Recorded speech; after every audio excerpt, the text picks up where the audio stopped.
খুনি ফ্যাসিস্ট ইউনূস সরকারের অনুরোধে প্রকাশিত জাতিসংঘের ফ্যাক্ট ফাইন্ডিং দলের পক্ষপাতদুষ্ট প্রতিবেদন প্রত্যাখ্যান করে বাংলাদেশ আওয়ামী লীগের বিবৃতি। বিগত বছরের জুলাই আগস্টে বাংলাদেশ দেশি বিদেশি ষড়যন্ত্রে ম্যাটিকুলাস ডিজাইনের মাধ্যমে শেখ হাসিনার নেতৃত্বে একটি নির্বাচিত সরকারের পতন ঘটানো হয়। ম্যাটিকুলাস ডিজাইনের অংশ হিসেবে শত শত মানুষ নিহত হয়।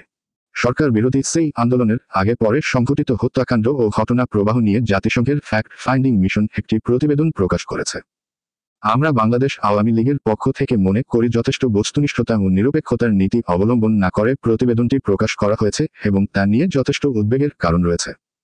এই প্রতিবেদনটি স্পষ্টভাবে পক্ষপাত দোষে দুষ্ট ও ফ্যাসিস্ট ইউনূস সরকারের সরবরাহকৃত তথ্য উপাত্তের ভিত্তিতে প্রস্তুত করা হয়েছে এবং সরকারের অনুরোধে তা নির্ধারিত সময়ের আগে প্রকাশ করা হয়েছে। জাতিসংঘের সংস্থা office of the high commissioner for human rights O HCHR এর এই প্রতিবেদনের সময়সীমা ধরা হয়েছে 1 জুলাই থেকে 15 আগস্ট। যদিও আন্দোলনের চূড়ান্ত ঘটনা প্রবাহ শুরু হয়েছে 14 জুলাইয়ের পর থেকে। সুগভীর ষড়যন্ত্রের মাধ্যমে এই আন্দোলনে শেখ হাসিনার নেতৃত্বে পরিচালিত সরকারকে হটানোর পর আওয়ামী লীগের নেতাকর্মীদের উপর নির্মম আক্রমণ ও হত্যাযজ্ঞ চালানো হয় এবং তাদের বাড়িঘর ও ব্যবসা প্রতিষ্ঠানে ভাঙচুর, লুটপাট ও অগ্নিসংযোগ চালানো হয়, যার ধারাবাহিকতা এখনও চলমান রয়েছে। এই অবৈধ ও অসাংবিধানিক সরকার রাষ্ট্রীয় সন্ত্রাস চালানোর মধ্য দিয়ে এবং তাদের প্রত্যক্ষ মদদে নির্বিচ্ছিন্নভাবে মানবাধিকারের লঙ্ঘন করা হচ্ছে। অথচ গুরুত্বপূর্ণ না হলেও প্রতিবেদনের সময়সীমার মধ্যে আন্দোলনের পূর্বের 14 দিন অন্তর্ভুক্ত করা হলেও সরকার হটানোর পরে 10 দিন 15 আগস্ট অন্তর্ভুক্ত করা হয়েছে। সেক্ষেত্রে পরবর্তীতে সংঘটিত খুন, ধর্ষণসহ অন্যান্য সন্ত্রাসী কর্মকাণ্ড উঠে আসেনি, যা অধিকতর তদন্তের দাবি রাখে। যদিও অবৈধ এ সরকারের পক্ষ থেকে ঢালাওভাবে বলে আসা হচ্ছিল আন্দোলনে 2000-এর বেশি আন্দোলনকারী নিহত হয়েছিল, অথচ এই প্রতিবেদনে উল্লিখিত সময়সীমার মধ্যে 1400 জন নিহত হয়েছে। তবে তন্মধ্যে কতজন আন্দোলনকারী, কতজন আওয়ামী লীগের নেতাকর্মী ও কতজন পুলিশ, কে কোথায় এবং কিভাবে নিহত হয়েছে তার সুস্পষ্ট উল্লেখ নাই। প্রতিবেদনে নিহতদের পেশাগত পরিচয়সহ কোনো তালিকা প্রকাশ করা হয়নি এবং সেখানে নিহতের ঘটনার কোনো ফরেনসিক প্রতিবেদনও দেওয়া হয়নি। অন্যদিকে 5 আগস্টের পর থেকে এখন পর্যন্ত আওয়ামী লীগের নেতাকর্মীদের উপর যে নিধনযজ্ঞ চলছে, সেসব ঘটনায় হতাহতের কোথাও সুস্পষ্টভাবে উঠে আসেনি। তবে এ সরকার যে ভয়ের রাজত্ব কায়েম করেছে এবং তার কারণে সন্ত্রাস ও সহিংসতার শিকার হওয়া মানুষেরা ঘটনার বিবরণ দিতে সাহস করেনি। আর সেক্ষেত্রে বোঝা যায় ভয় বা ত্রাসের রাজত্বে অধিকাংশ ঘটনাই অপ্রকাশিত রয়ে গেছে। এগুলো তুলে না আনার কারণে প্রকাশিত প্রতিবেদন কোনোভাবেই গ্রহণযোগ্য নয়।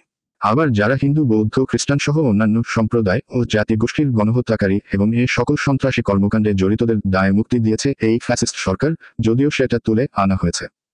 আসলে খুনি ফ্যাসিস্ট ইউনূস সরকার নিজেদের বৈধতা দিতে আওয়ামী লীগ সরকারের উপর দোষ চাপানোর জন্য দেশের জনগণের ট্যাক্সের টাকা দিয়ে লবিস্ট নিয়োগ করে এ রকম পক্ষপাতমূলক প্রতিবেদন প্রকাশ করেছে। বিভিন্ন তথ্য প্রমাণের ভিত্তিতে এখন দিবালোকের মতো স্পষ্ট যে জুলাইয়ের আন্দোলন মূলত শিক্ষার্থীদের দাবি আদায়ের আন্দোলনের আড়ালে সরকার উৎখাতের আন্দোলন ছিল, আর বিএনপি জামাত পর্দার অন্তরালে সক্রিয় ছিল। সেই কারণে আন্দোলনকারীরা জনসম্পৃক্ততা বাড়ানোর চেয়ে সন্ত্রাসী পন্থায় বেশি নির্ভরশীল ছিল এবং তারা গুরুত্বপূর্ণ রাষ্ট্রীয় স্থাপনায় হামলা, ভাঙচুর, অগ্নিসংযোগের পাশাপাশি হত্যা ও ধ্বংসযজ্ঞে মেতে উঠেছিল। সে বিষয়ে প্রতিবেদনে কোনো বিবরণ নেই। এই সহিংস সন্ত্রাসী আন্দোলনকারীদের বিরুদ্ধে প্রতিরোধ গড়তে গিয়ে পুলিশ বাহিনীর সদস্যরা নিহত হয়েছে, কিন্তু নিজের জীবনের বাঁচাতে পুলিশের যে আত্মরক্ষার অধিকার আছে সেই বয়ান প্রতিবেদনে উপেক্ষিত। জাতিসংঘের সংস্থা office of the high commissioner for human rights O HCHR এ ধরনের পক্ষপাতমূলক প্রতিবেদন প্রকাশ করে কোনো রাষ্ট্র বা সরকারের ভাবমূর্তি নষ্ট করার উদাহরণ আছে। এ ধরনের কাজে যুক্ত থাকার কারণে মার্কিন যুক্তরাষ্ট্রের প্রেসিডেন্ট ডোনাল্ড ট্রাম্প 2018 সালে যুক্তরাষ্ট্রকে জাতিসংঘের মানবাধিকার পরিষদ থেকে প্রত্যাহার করে নিয়েছিলেন। 2025 সালের 4 ফেব্রুয়ারি আবারও UNHCR থেকে যুক্তরাষ্ট্রকে প্রত্যাহার করে নিয়েছেন।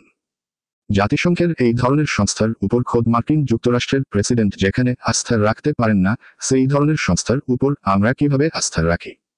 আমরা পক্ষপাতমূলকভাবে তৈরি করা এই প্রতিবেদন দৃঢ়ভাবে প্রত্যাখ্যান করছি। একই সাথে মাননীয় প্রধানমন্ত্রী গণতন্ত্রের মানসকন্যা জননেত্রী শেখ হাসিনাকে সরাসরি দায়ী করে দেওয়া বক্তব্যের তীব্র নিন্দা ও প্রতিবাদ জানাই এবং মনে করি এটি বাংলাদেশের গণতান্ত্রিক ব্যবস্থা ধ্বংসের নীলনকশা বাস্তবায়নে সহায়ক ভূমিকা রাখবে। এছাড়াও সংস্থাটির প্রতি দাবি জানাচ্ছি যে পক্ষপাতিত্ব পরিহার করে অধিকতর তদন্তের মাধ্যমে একটি সুষ্ঠু, বস্তুনিষ্ঠ ও নিরপেক্ষ প্রতিবেদন প্রকাশ করার এবং প্রতিটি ক্ষেত্রে নিরপেক্ষ ভূমিকা পালন করার। তাতে সংস্থাটির প্রতি বাংলাদেশের জনগণের পাশাপাশি বিশ্ববাসীর আস্থা বৃদ্ধি পাবে।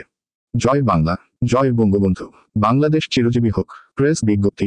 তারিখ 14 ফেব্রুয়ারি 2025।